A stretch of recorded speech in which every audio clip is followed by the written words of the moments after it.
So hello, everyone. So thank you for the introduction, John. So I will be brief. So again, I'm working at Ox Security, joined 3 years ago, and working on research of application security problems. Before that, I was more doing network security and threat intelligence kind of research. Thank you. Thank you all for coming today. So I started as a script kiddie back in the days, hacking stuff, breaking things. Now I'm on the other side, developing detection systems from ideation to POCs to production. And enjoy. Thank you. OK, sorry. Yeah, so some of you may encounter this kind of STD out before. So what we are seeing here is what millions of developers see every day, specifically Node developers, which is the prompt which you get when you run the npm install command. So this is seen daily by millions of developers, and I remember the first time that I saw it roughly 7 or 8 years ago when I first joined a team who was working on a JavaScript project. And it blew my mind. I rushed to the team leader room who was managing this project. I asked him, how could this be possible? This is a new project. Why you have so many vulnerabilities? He said, don't worry about it. It's nothing. Forget about it. And it simply ignore. Now, I've noticed this ever since countless times. And this is one of the most widespread application security problems in every organization. Okay? So everybody knows about those kind of vulnerabilities, but nobody cares. And this is exactly the problem. This is exactly like in the fable of the boy who cried wolf, because there are indeed wolves out there, and we all know that it's only take one vulnerability to bring an organization to its knees. So the problem that we are discussing here today is the problem known in the industry as software composition analysis, or SCA, which basically comes to the world because today software is being composed like Lego. Nobody, when he wants to build a web application, nobody starts from building a web server. There are countless of web server frameworks out there. Same goes for front-end, back-end, and any kind of dependency that it might need. So developers collect the relevant dependencies, and on top of that, they are building their own business logic. So as you can see, every dependency has its own dependency. And you are not bringing just the dependencies that you are declaring on and you need, but also all of the other dependencies, which we call the transitive dependencies. Those are the dependencies of the dependencies. And some of those dependencies bring their own security baggage. So for today's talk, we will focus on a project called Parse Server. Parse Server is a very, very common, popular project for full-stack applications. Basically, it's a generic back-end server. So let's start with this demo, which for some reason cannot be loaded at the moment. So basically, what we wanted to show you here, but I guess the internet is not connecting right now, so I will move on. So what we should have seen here is basically an exploitation of an open source dependency in the latest version of this Parse server.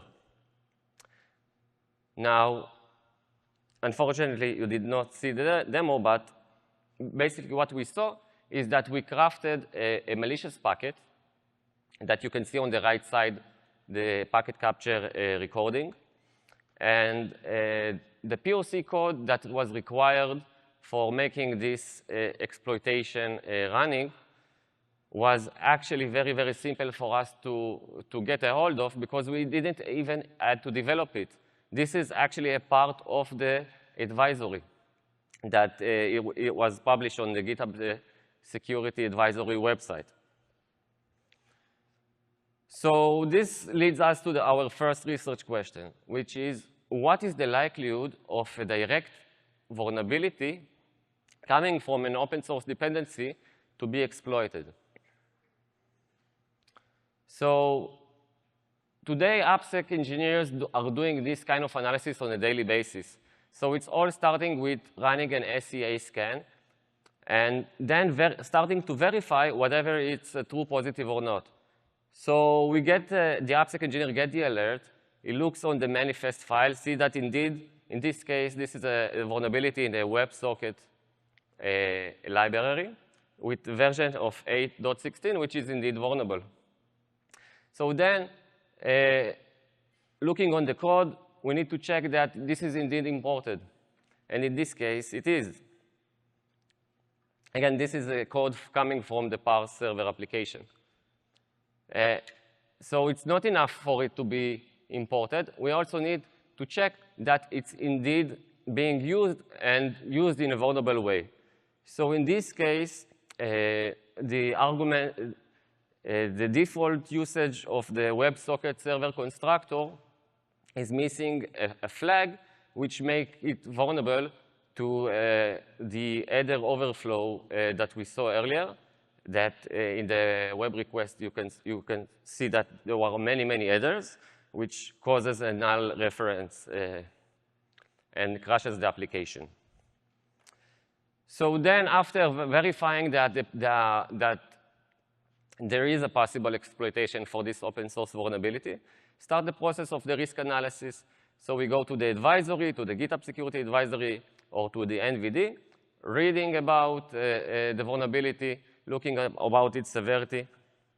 And then, lastly, the AppSec engineer needs to decide if he will go now and ask the developers to fix this kind of vulnerability or to accept the risk. So in this case, the AppSec engineer can either look on open source intelligence, such as the EPSS, which is a scoring system for the vulnerabilities. In this case, the EPSS is very low, which is a bit weird in this case because the exploitation was very, very simple. But again, this is like one of the criteria that today AppSec engineer uses. So in our research, we want to answer a broader question and not just looking on one or two specific cases. So this requires us to scale up our research, and I will lead add. Thank you, Eyal. So now we are going to attack this problem in a scalable way. So we have a 5-step methodology where each step has its own input, and we're going to dive in. We first build a dependency graph. We look on the manifest files, and this is a bit different from the npm audit command that Eyal showed. So we look on the manifest file, that's including the package JSON, the requirements txt, and so on. We build a huge graph of your dependencies and their dependencies. We then move on to correlate the dependencies and their versions with the vulnerabilities themselves. We mark them. We then check in whether they are actually imported in your code. So a quick insight here that we've seen is that 10% of applications that are imported in the manifest files are never imported in code. This could be because a developer chose to change his libraries to a different one, but left his manifest file untouched. We move on to the usage verification, where we check that the dependency is actually used within your code. So here, another 10% of dependencies that are actually imported in your code are never used. And a quick reason is that, again, a developer could swap it to a different library, left the manifest file untouched, but also left the import statement also within their code base, but they didn't bother to erase that. So the manual process of the triage of the AppSec team is now replaced with an LLM, where we use all of the data from the previous steps and all of the context from the previous steps, especially the usage part. where we are getting all of the arguments and the flags and the objects that you use in order to use the dependency you are bringing. And also here, we are including the data from NVD and other advisories and GitHub advisory and GitHub comments and GitHub commits and some of the fixes. We couple it all together and send it into a prompt builder where we can talk a lot about how to engineer a great prompt, but that's a discussion for another topic. We then move it on to an LLM, which gives us the final verdict, whether the usage and the vulnerability is actually exploited in your code base. So a quick example using OpenAI, and we have already checked it also with local models like Llama 3 and Mistral. So if you have some privacy concerns about sending your code to OpenAI, you can also use it on local models. We asked, in this case, ChatGPT to use the description in NVD. We also include here the usage part of WS. We haven't seen the POC and the demo, but ParServer uses the WS WebSocket dependency, and the exploit is actually in this dependency. So we took the code base of this specific usage of WS within ParServer. We include all of this data. We send it to ChatGPT, and we get a conclusion that the code is actually exploitable. So also a reminder here, or an insight, is our model here is optimized for recall and not precision, which means in this case, so we might have some false positive, and the false positive here represents that some vulnerabilities that could not be exploitable, our LLM or the model would say that they are. On the other hand, if there is a possible vulnerability that is exploitable, the model would not answer that it is not. So we are covered on one case. Going back to ParServer, Eyal? Yeah. Thank you, Liad. So ParServer, again, is a very, very well-maintained project. You can see by the amount of badges that it has that they mean business, they had code coverage, and they also have a security bot installed in the project. And indeed, the vulnerability that we showed earlier is pretty new, and they fix it under a month since it was announced. So you can see the patch is very, very easy. All they had to do was to update the WS module in the manifest file from 8.16.0 to 8.17.1. And this is actually taken, this PR is taken from the open source project. So what we did is, after their patch, we pulled the code again, and voila. What are we seeing? Again, we are seeing the same vulnerability again. So what's going on? And this is exactly the transitive nightmare, because further investigation shows that the same WS module is being used in 2 other different versions only on this project. So at the moment in this project, we have 3 different versions of WS. 1 now is patched, but 2 are vulnerable to the same vulnerability that we saw earlier. So back to the triage process, we need to do it again. So the modules that we are going to look at on when analyzing the code is the subscription transport WS, which imports WS, and same for parse. So from back to the SCA scan, we indeed see that they're bringing those vulnerabilities. So scanning the code, we can also see that they are actually imported in the code. Looking on the usage in the context of the parse server application, we can see that the implementation is pretty, the usage is pretty straightforward and not in a vulnerable way. So the vulnerable component is not being triggered. And as a result, in the risk analysis, we can determine that there is no vulnerable usage of those vulnerabilities. So basically, we have two transitive vulnerabilities which are not exploitable. And yet still, some organization would not tolerate this risk still. So this is part of the security program to decide whether if ask from developers to fix it or not. But basically, exploitation is not possible at the moment for this specific vulnerability. So again, we want to do it at scale.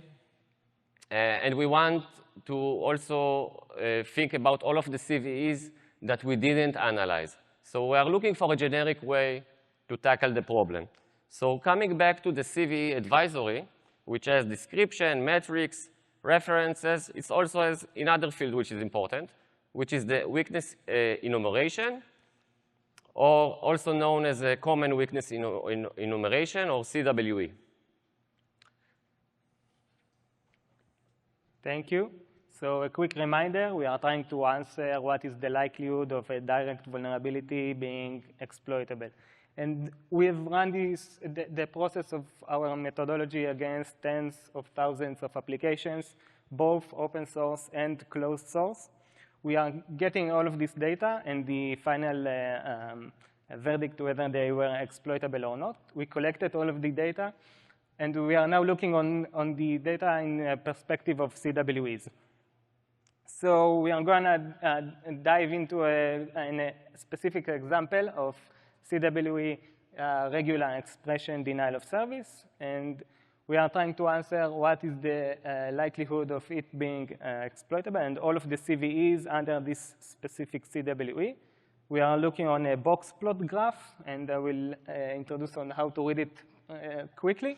So we have the green light in the middle and about 70%, which is the median. The median represents where the 50% of CVEs are above it and 50% of under this specific CWE are below it. And we have a big rectangle between 60 to 80%, which represents 50% of the CVEs under the CWE. In this specific case, we are seeing that between 60 to 80% of all of the applications we have analyzed have been shown to be exploitable against the CVEs under the CWE.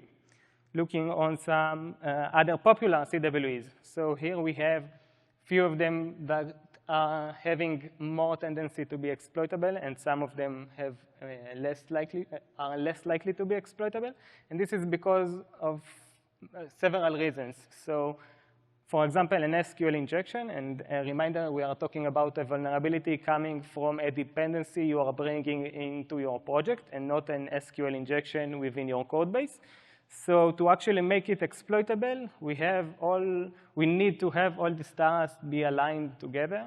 So we need a data flow from an adversary coming into the specific vulnerable component within the dependency we are using to actually make the vulnerability exploitable.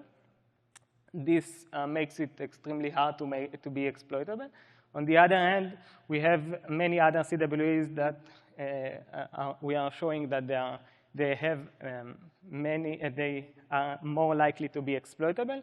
And a reminder here that we have optimized our model to be more on the false positive side. So we might have some bias here where we have some of the exploitability probability being higher than the actual real world case.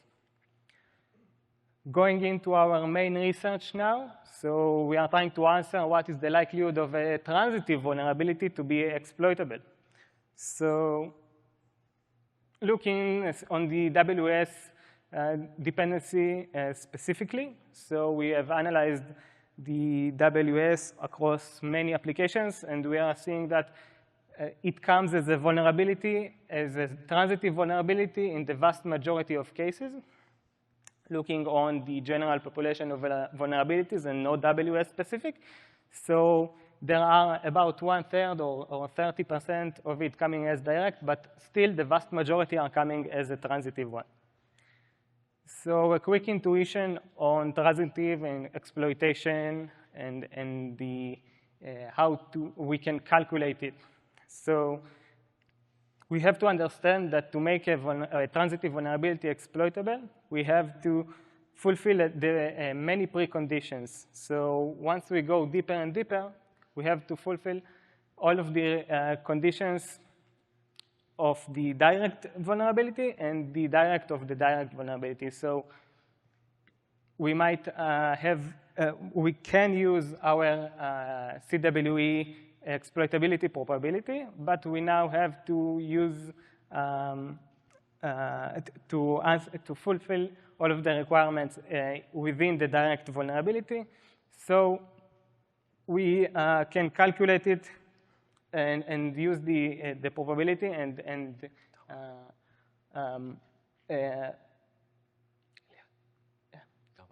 so we can use the CWE exploitability probability, and as we go deeper and deeper, as we go deeper and deeper, we have to fulfill more conditions, and we have to calculate it. We have to multiply it. So we are going to attack this problem in a statistical way. We could have used our LLM to analyze this transitive exploitability, but it would cost a lot of computational resources. So we're going to use the fact that we already have the CWE exploitability probabilities, and the insight that the transitive one is a direct of a direct dependency. And as we go deeper, we can use the def also. Another thing here is that we introduce a variable here called alpha, which is a variable which scales the risk factor based on its depth. And alpha is a variable between 0 and 1 for you to choose based actually on your AppSec program maturity. So if your AppSec program is more mature, you can choose less alpha, more close to 0, which will affect and reduce the exploitability probability, and then you would get a lower score. On the other hand, if your AppSec program is less mature, so that's when you don't have like API security and cloud security and so on. So you might, and you are more sensitive to the vulnerabilities and the transitive vulnerabilities, you might choose a higher alpha, more close to 1. Let's take an example now. So we took a dependency from parse. That's a parse push adapter. It comes with its security baggage, 4 vulnerabilities. 3 of them are of the same CWE, prototype pollution. 1 is SSRF, and 1 is excessive memory allocation. Each one of them comes from a different depth. We apply the formula. We get a score, once with a higher alpha, once with a lower alpha. And now what you actually can do with this score. So you can apply a formula, you can apply a policy where above certain threshold that you specify, you would accept bringing a dependency into your project, an open source library, and below it you would tell your developers to swap it into a different one, which comes with more secure and less risk. Okay. So now to the title that we committed. So how will we survive the transitive vulnerability locust? So looking on our analysis and during all of our research that we did along this project, so we tackled with a lot of open source application trying to exploit transitive vulnerabilities. And also in the cases that we did succeed, we had to revert some of the updates that were applied to the open source application. And it's indeed possible, but there are very, very simple way to mitigate the risk of doing so. So starting with what we all know as security professional, the basics. So strategic like virtual patching, which basically means to have your application running behind some kind of a security solution, whatever if it's an API security solution or a WAF. So again, I'm coming from network security background, and most or every WAF solution that is out there should detect this kind of exploitation very, very easily. It's very, very clear that this is a malicious packet. So deploying such security system may save you a lot of trouble. Again, if you have a mature AppSec program and you have time to do this kind of patching, it's very simple. It's really not complicated. So what we now see in the slides, this is actually the patch that was applied on the WS module. So if a project that you are using, for example, is using the WS module, and it's not a well-maintained project like the PAR server, it's really, really simple to apply the patch yourself. So this is also an option. Now, maybe the most viable solution that security teams can adopt is the scheduled rebuilds. Because again, coming from the actual research part where we manually attack those kind of applications, what we find to be the most successful kind of protection is relying on semantic versioning. Because what we notice is that most vulnerabilities do get patched. This data is also backed by data coming from DevSdev, where you can see that in the NPM ecosystem, which is roughly in bad shape regarding the other, in comparison to the other ecosystems, 70% of the vulnerabilities do get patched. So just by rebuild the application on a monthly basis, on a quarterly basis, you are actually saving a lot of your security backlog, just by rebuild. Same goes for containers. So, and another strategy, once you are bringing in a new package, whatever if it's an open source package or an open source application, not always taking the latest is the wisest idea. So you should consider the security baggage of every module that you are bringing, and to reduce the security risk from day one. So to wrap up, before we are running out of time, so the key takeaways that I want you all to take from this talk is that different vulnerability classes has different exploitation in the wild. So the mapping to CWE is looking at it on a way to prioritize by the likelihood of exploitation, not necessarily by the severity, but the actual likelihood. You should consider that.